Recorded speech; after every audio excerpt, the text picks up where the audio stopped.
Israel ने Qatar की राजधानी दोहा में मौजूद हमास के दफ्तर पर भारी बमबारी की। इस बमबारी में हमास से जुड़े कई लोग मारे गए थे। इस हमले के बाद मिडिल ईस्ट में तनाव और बढ़ गया। इजरायल ने दावा किया कि उसने अमेरिका को इन्फॉर्म करके कतर पर हमला किया। इस दावे के बाद अमेरिकी राष्ट्रपति ट्रंप सामने आए और कहा कि इजरायल ने हमले की जानकारी दी थी। इस हमले से कतर बेहद नाराज है। इजरायली हमले के फौरन बाद मुस्लिम देशों समेत कई देशों ने कतर के समर्थन में बयान दिए और इजरायली हमले की निंदा भी की। कतर की सरकार ने इसे आतंकवाद और अपनी संप्रभुता का उल्लंघन बताया। हमले के बाद सवाल उठ रहे हैं कि क्या कतर और इजरायल के बीच जंग छिड़ सकती है।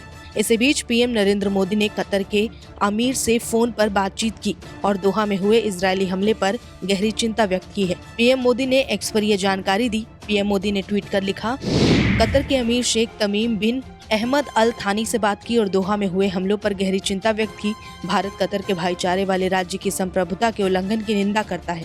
हम बातचीत और कूटनीति के माध्यम से मुद्दों को समाधान और तनाव को बढ़ने से रोकने का समर्थन करते हैं।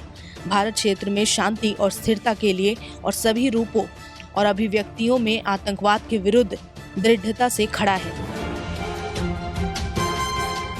बता दें 9 सितंबर 2025 को दोपहर करीब 3 बजे दोहा में कई जोरदार धमाके सुने गए। इजरायल की सेना आईडीएफ ने घोषणा किया कि उसने हमास के वरिष्ठ नेताओं को निशाना बनाकर सटीक हमला किया।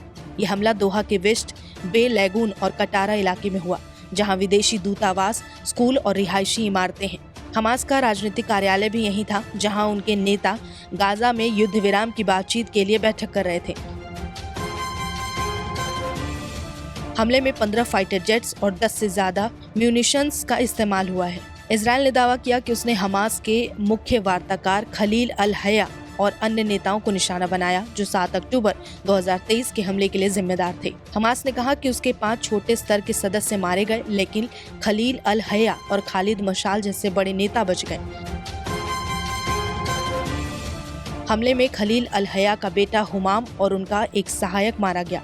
कतर के आंतरिक मंत्रालय ने बताया कि कतरी सुरक्षा अधिकारी भी मारा गया और कई घायल हुए।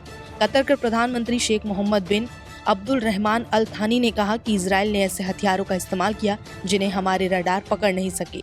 ये सुझाव देता है कि इजरायल ने स्टैंड ऑफ मिसाइलें या स्टील्थ तकनीक का इस्तेमाल किया, जो कतरी हवाई क्षेत्र में बिना पता चले हमला कर सकती है।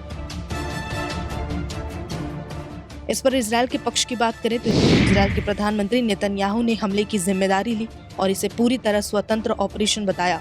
उन्होंने कहा कि हमास के आतंकवादी नेताओं को कहीं भी छिपने की इजाजत नहीं दी जाएगी। इजरायल का दावा है कि हमला 8 सितंबर 2025 को यरूशलेम में हुआ। हमास के हमले में करीब 6 लोग मारे गए और गाजा में 4 सैनिकों की मौत का जवाब था।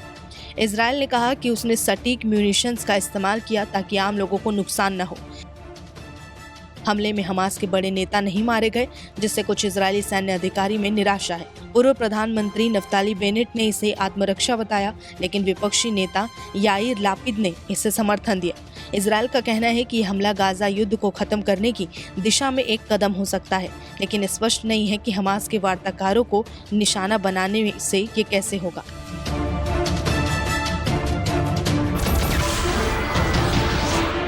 नमस्कार, मैं हूं मानक गुप्ता।